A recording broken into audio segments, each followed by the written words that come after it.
Hello and welcome back to another allotment plot tour. My name is Hannah and this is my allotment at the end of June. Now a lot's changed since the last tour. We're starting to get our first harvest. We've had lots and lots of strawberries and some orange too, and there's lots of things that are nearly ready to harvest too.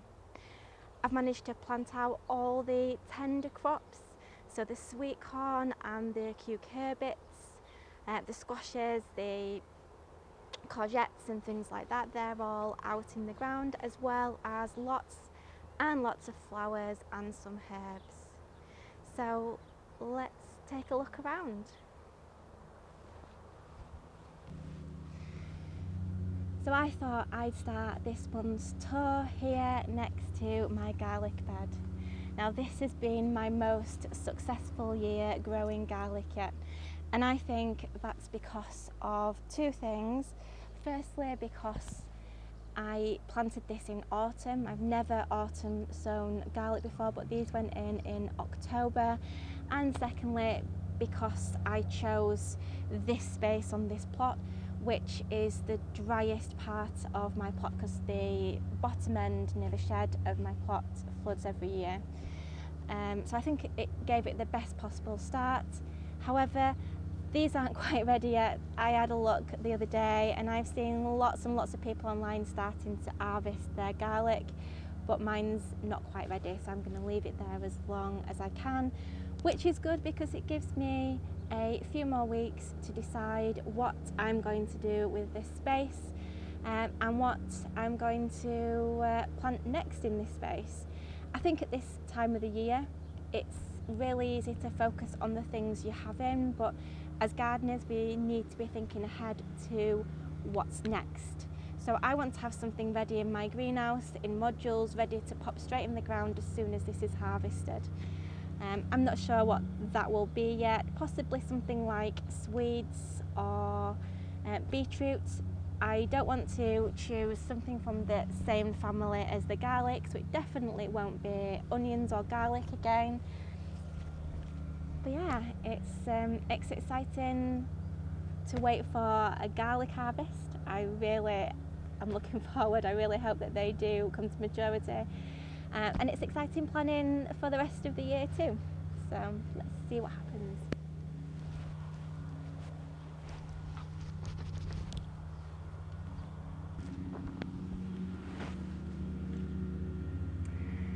And across the path from the autumn fruiting raspberries, I've got my summer fruiting raspberries. Now these are called Glen Ample, and you can just see that the buds are beginning to form. So I think in probably about 2 weeks we'll be harvesting the first raspberries, which is really exciting. Again, I have nasturtiums planted along the bottom of the raspberries. This variety is a variety called Salmon Baby, and isn't the colour just glorious? There is a little bit of variation in colour between the plants, so I think there has been a little bit of cross-pollination where these seeds have been saved, but these were a new pack of seeds to me this year. And the next two beds after the raspberries are 4 beds of strawberries. Now the strawberries have been absolutely amazing. I have netted them. I don't know if you can see the net very well, but that has protected them from the birds because they were enjoying the feast of the first strawberries. They really enjoyed them. But I don't mind sharing a few, but I wanted to keep the rest for me and my family and our friends and the rest of the street, because we have been harvesting maybe a small punnet every day of strawberries, which has been amazing. Now I haven't had much time down the plot this month, and this is the honesty of gardening. I'm really good at getting my hoe out and hoeing the things I can get to, but the things that are in cages, as you will see, or the things that I can't get to with the hoe, are definitely looking a little bit worse for wear, the strawberries included, because it's hard to tell at points if it's a bed of strawberry or a bed of mare's tail. So I really need to get on top of that, but you've got to prioritise when you're gardening, and the mare's tail is annoying, but it doesn't really stop us getting a good harvest, so it's been okay. Now, excitingly, as you can see, my peas are now taller than me. This is so exciting, and there are pods which aren't quite filling out just yet, but there are lots and lots of flowers and lots of pods, and these are still growing. Every time I come down they are slightly different, so it's really exciting to see that they might eventually go over the top of the hatch. Let's watch this space.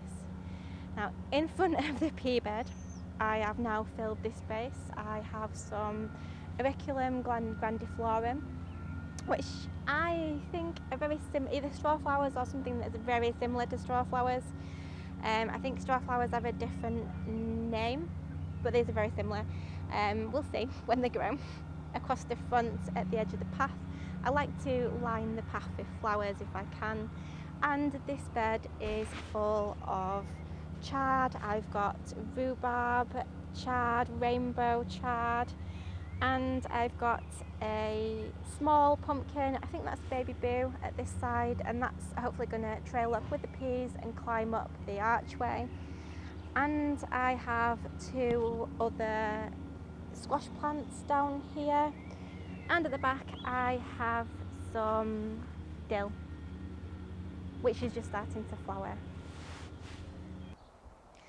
Now this is my bean arch, and the beans are really starting to take off. Now surprisingly, if you remember last month I had a few different varieties of beans, and the one I was most excited about was also the one that suffered the most damage, and I really didn't think that the first sowing would make it through because they suffered so much slug damage. So I planted some more at home, and ironically enough, the original ones that I put in are now the ones that are climbing the tallest. So these here are the tallest of the Triforno Violetta, and these are now as tall as this rung, the tallest one, and the second one's not too far behind. So they have done incredibly well, and it just goes to show that nature can surprise you sometimes. The healthy looking plants aren't growing quite as vigorous and quickly. The other thing that's been a little bit of a surprise is this mange too. Now we've been cropping this for about 2 weeks now, and about a week ago I noticed there was some damage to the top. Something's been eating the leaves. Now it's the birds. Now this has been in since probably early March in the ground, and I only had it netted for maybe a week, 2 weeks, because I took the net back off to use for the brassicas because I ran out of netting, and these have been fine since. So goodness knows why now the birds have found them and decided to have a nibble. I'm wondering if it's because of this, the wire. Maybe it makes a really good perch, and it's a bit like sitting at a table for the birds to have their lunch. Who knows? The other things in this bed are the second sown of beetroot, which is just beyond the mange too, and I've also got some winter squash. Now the winter squash is something that I've gone a bit mad with this year because we grew our first crown prince squash and we absolutely loved it. So I've got about 5 or 6 different varieties of winter squash after doing a little bit of research last year to try including the crown prince, because that is definitely on the list of things that I'd love to have again in autumn. We have had a bit of a disaster though in this bed. This bed is where I planted the orca, which I bought from Real Seeds, and I was so excited about it, and it's not grown. So you win some, you lose some, and I've now planted the beetroot where the orca would have been. At the other side of the pea archway, I've got some more chard at the front, another crown prince squash, and then it moves on to my climbing French beans in my teepee. Now I was given these by a plot neighbour, and I'm hoping that in a few months' time I can do this and vanish. More for the children. I think the children will love it when they come down to the plot, but I am hoping that they can use it as a bit of a den, and already they're starting to climb up, so it's doing really well. Behind them I have got some cucumber plants as well, so I've got 2 cucumbers which eventually I am going to try trailing up and across this fence to see how that goes. And on this bed, this is one of the 2 beds that are just entirely dedicated to squash. So this will be a bit of a jungle in a few weeks' time, hopefully.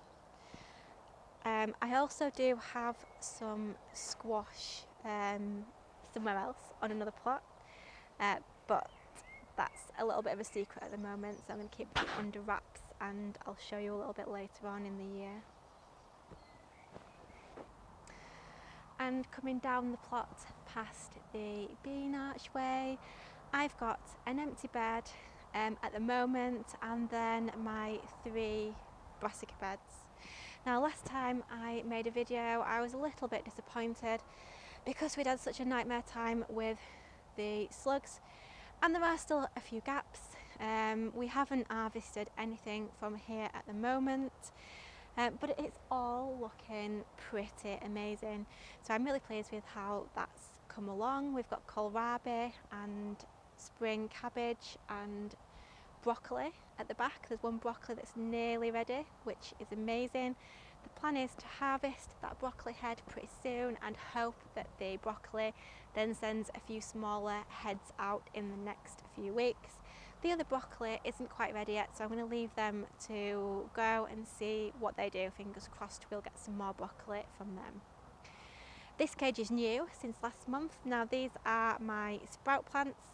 There's a few different varieties. There's some normal green sprouts, I think they're brilliant F1, and some 2 or 3 red sprouts and some calets at the back. And then there's the cabbage bed at the front, and that bed is one that I've not got around to for a while. It needs a really good weed because the weeds are nearly overtaking the cabbages. Now my plan is to line the edge of these paths of every bed with either flowers or herbs. I'm trying for flowers because I want to attract as many pollinators into the plot as I can. So at the back here I've got some gypsophilia, some pink gypsophilia, and these next to the cabbages are some chrysanthemums. Now they're a really low chrysanthemum called snowflake, so they should get no more than 20 centimetres, but they're perfect as like almost a bedding plant to go either side of the crops without getting too big.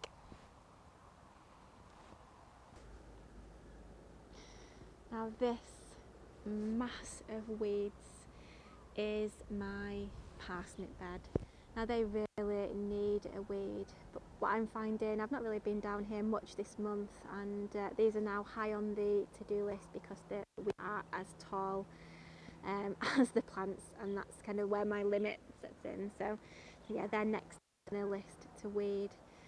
I also have some more potatoes and some fennel, which is doing really well at the back. Some more parsnips, some carrots, some more potatoes, and then this is my row of gladioli. I do have some flowers which I've started to plant in this flower border too, so hopefully this time next month we will see this area transformed.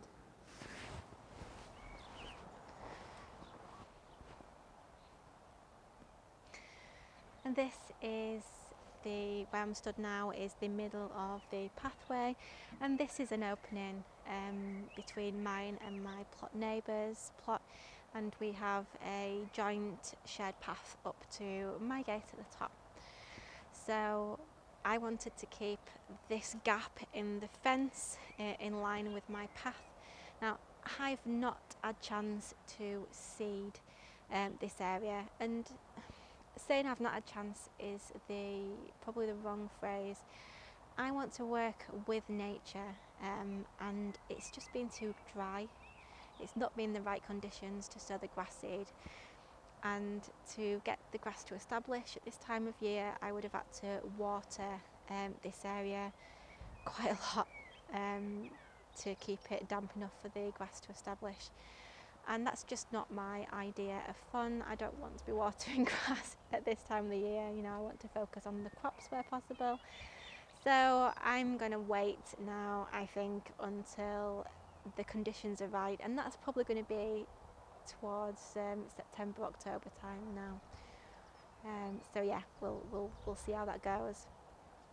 But at this side, I have some more fennel. Got some spare fennel, some of the syrinth that's coming on nicely in the gap at the end of the pathway there. I've got some sweet corn, and I've just popped another winter squash in the middle, so hopefully the winter squash will grow and shade out all the weeds at the bottom of the sweet corn.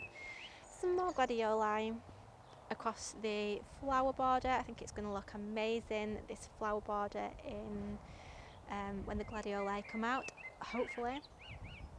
And at this side I've got some really weedy celeriac, again, which has been really dry, and celeriac really love a good drink, so I need to make sure from now on that I water these deeply at least twice a week.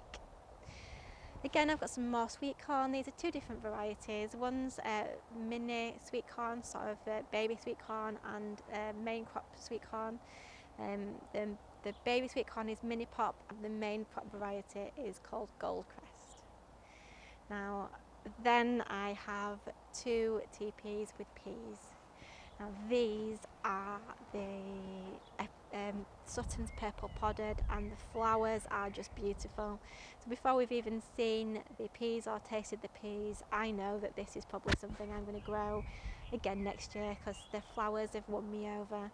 But the other amazing thing about these is that the pods are purple, so they are so easy to spot for picking. So I'm really excited to give these a go, because if the flavour's right, I'm pretty sure they're going to be on my to grow list for lots of years to come, because they are really nice, they're really pretty.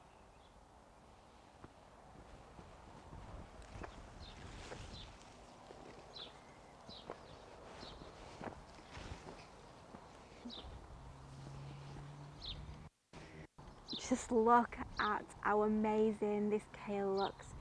I mean, they are beautiful. All the different types of kale are just beautiful. They could earn their place in a flower border just as much as in a vegetable bed, because they are absolutely beautiful. And I love the depth of the colours and everything. I love everything about them. And yet these do need a really good weed, like most of the things on the plot, but they are doing really, really well. Now, we have only had a small harvest from these so far, and I'm hoping that we are still getting harvest from these for the rest of this year.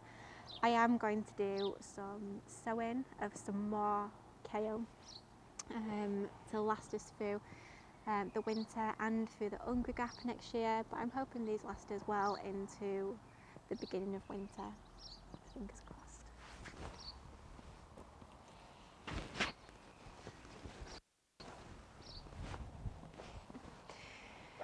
And at the end of the kale bed I have my spring onions.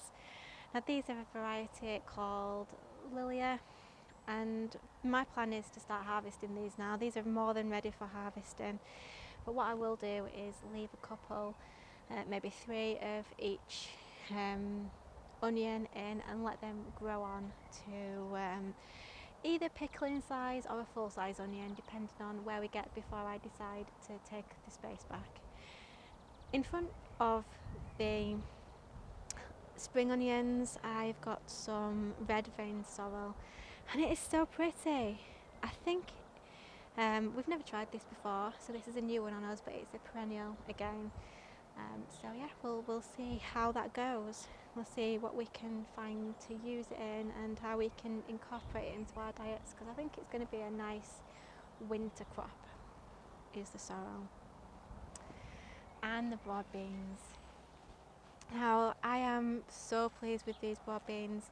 I've not even pinched the tops out yet. They haven't had any sign of black fly damage at all. And I know that so many people have been struggling with black fly this year. And every day I come and I think, oh goodness, it's going to be there today. And so far, so good. I'm keeping a really close check. As soon as I see black fly, what I will do is pinch the tops out of the broad beans, because black fly love the tops of the broad beans, and that should stop them growing. It'll stop the broad beans growing, but it'll give a chance for the beans at the bottom to mature, and it'll stop the black fly taking over. So fingers crossed that works. At the side of the broad beans, I've got the turnips. Now we've started harvesting the turnips, and I was so proud of my first turnip harvest. So yeah, they're another winner. I need to successional sow those now, because I think we'll have harvested all those turnips within the next 3 to 4 weeks. So now's the time for me to be putting some more in, although I won't plant them where those turnips have been. I'll plant them somewhere else in the garden, the successional sowing, and then there's a little bit of a rotational system, because as you can tell, I'm not really working to full beds in a lot of cases. I do have a few full beds of squash and brassicas to keep the nets together, but I do try to mix it up a bit, because I think for me it makes it more visually pleasing, and I'm hoping it works as a bit of a deterrent to the nasties, the bugs and things like carrot fly and allium leaf miner and things like that. So who knows if it will work, but that is the plan. This is the top end of Orchard Row, and the trees are doing really well. So the pear tree bounced back, and that's looking quite healthy. And I've got some more herbs and things underneath here. I've just planted some hyssop, and I've added my globe artichoke. Now I've got 3 different varieties of globe artichoke. I've put 2 at that side of Orchard Row and 1 up at this side of Orchard Row. So fingers crossed. I don't have much luck with globe artichokes at this point. This is the point they kind of go, nope, not going to grow.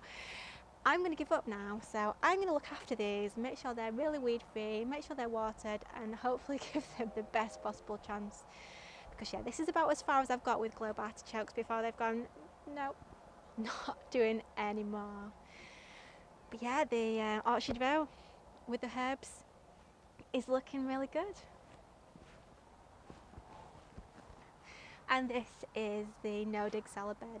And as you can see, this salad is still looking really lush, although a lot of it starts to go to seed now. I've had a really good weed and pulled up all the salad that had really bolted a few days ago, but there is quite a few more now that's showing. And we're actually rescuing 3 chickens on Saturday. So on Saturday I get to meet my new girls, and I'm going to leave this in until the girls come, and then I can decide whether we're going to eat it or I'm going to give it to the chickens. But I haven't actually successionally sown any more lettuce yet, and that's something that I should have really been doing sort of 2 to 3 weeks ago. So I'm going to put some in over the weekend as well, and we can fill up this bed again. Although one thing that I have realised is this bed is far too big to fill with salad for our family. We just don't eat as much as this. So while I will definitely be keeping all the different varieties and colours, because it's been so nice to have that variation, especially with the colour differences. I think it looks amazing in the bed as well as on the plate. Yeah, we'll be sort of taking some of that space back, I think, and putting something else there.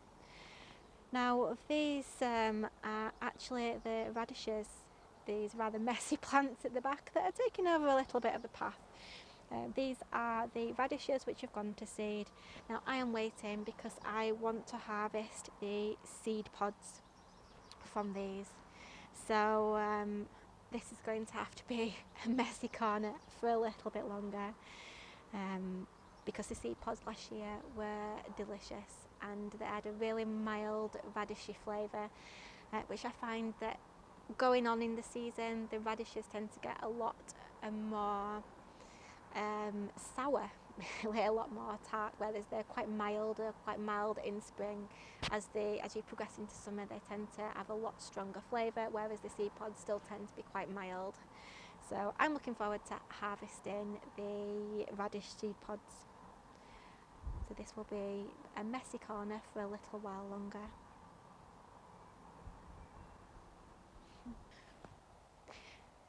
And this is the pond and the wildlife area, and true to its name, it is looking really wild. This area has been the most unkempt area over the last month. I have done really nothing in this area, and that includes watering, so a lot of the cut flowers I put in haven't done very well, and that's my fault. But this is also, the ground is also very, very hard clay.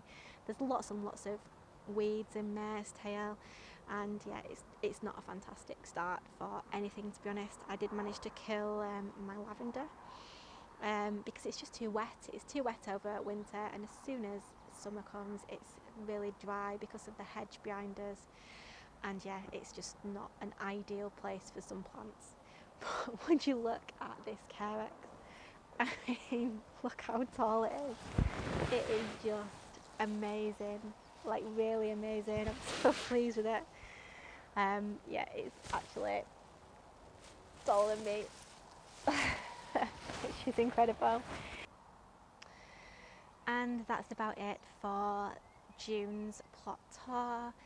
Again, if you got this far, thank you so much for watching. I'd love it if you would give the video a like and subscribe to my channel, and I will see you again for next month's video. Thank you. Bye.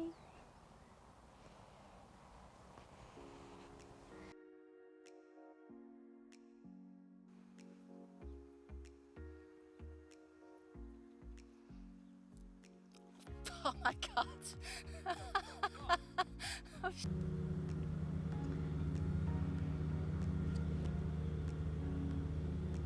No idea what I'm saying.